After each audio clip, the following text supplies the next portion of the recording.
Hello friends, welcome back to my channel. ఇవాల్టి వీడియోలో వాడిపోయిన పువ్వులతో హోమ్ మేడ్ ధూప్ స్టిక్స్ ఎలా చేయాలో చూసేద్దాం. ముందుగా మన ఛానల్ని ఎవరైనా కొత్తగా చూస్తున్నట్లయితే ప్లీజ్ లైక్ చేసి సబ్స్క్రైబ్ చేసుకోండి. ఈ ధూప్ స్టిక్స్ కోసం మెయిన్గా కావాల్సినవి పూలు. మనం పూజలో వాడే ఏ పూలైనా తీసుకోవచ్చు. ఈ పూలను బాగా ఎండబెట్టుకోవాలి.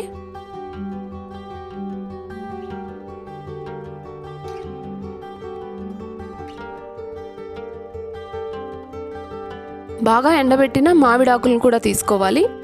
మామిడాకుల నుంచి వచ్చే పొగ వల్ల ఎన్నో మంచి హెల్త్ బెనిఫిట్స్ ఉన్నాయి. కొబ్బరి పీసును కూడా తీసుకోవాలి. గంధం పొడిని తీసుకోవాలి.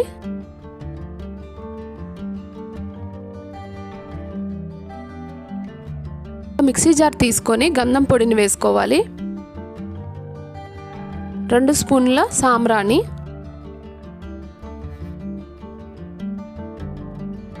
జవ్వాదు పౌడర్ తీసుకోవాలి. జవ్వాదు పౌడర్ అనేది పూజ సామాన్ల షాప్లో దొరుకుతుంది. ఈ జవ్వాదు పౌడర్ వేసి చేయడం వల్ల మంచి సువాసన వస్తుంది.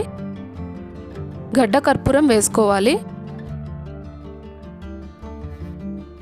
మనం ముందుగా రెడీ చేసుకున్న కొబ్బరి పీసుని, పువ్వులను, ఎండబెట్టుకున్న మామిడాకుల్ని వేసుకొని మెత్తగా పౌడర్ చేసుకోవాలి. ఇలా రెడీ చేసుకున్న పౌడర్లోకి నెయ్యిని వేసుకోవాలి. నెయ్యి ఒక 4 స్పూన్లు వేసుకోవాలి. నెయ్యి వేయడం వల్ల ధూప్ స్టిక్స్ బాగా అంటుకుంటాయి.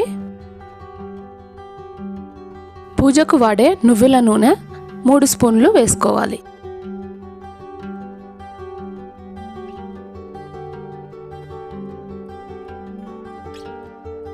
నూనె మొత్తం కలిసేలాగా బాగా కలుపుకోవాలి. కొద్దిగా వాటర్ పోసుకొని కలుపుకోవాలి.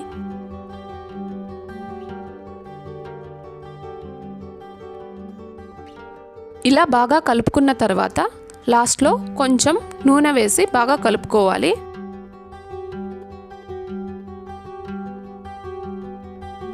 చూసారు కదా, చూపించే విధంగా కలుపుకున్న తర్వాత మనం ఇలా చేతిలో పెట్టుకొని ఇలా ప్రెస్ చేసుకొని రెడీ చేసేసుకోవడమే.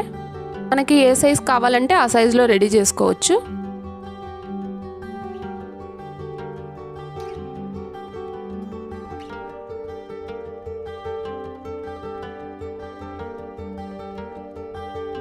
ఇలా రెడీ చేసుకున్న ధూప్ స్టిక్స్ని ఒక 2 రోజులు ఎండలో పెట్టుకోవాలి. 2 రోజుల తర్వాత ధూప్ స్టిక్స్ ఇలా రెడీ అయ్యాయి. ఇంట్లో ధూపం వేయడం వల్ల ఇంట్లో ఉండే నెగిటివ్ ఎనర్జీ అంతా పోయి పాజిటివ్ ఎనర్జీ వస్తుంది. నెయ్యి, కర్పూరం, మామిడాకుల పౌడర్తో చేయడం వల్ల ఎన్నో మంచి హెల్త్ బెనిఫిట్స్ ఉన్నాయి. ఈ వీడియో మీకు నచ్చినట్లయితే లైక్ చేయండి, ఫ్రెండ్స్ అండ్ ఫ్యామిలీతో షేర్ చేయండి. మా ఛానల్ని సబ్స్క్రైబ్ చేసుకోండి. Thank you for watching.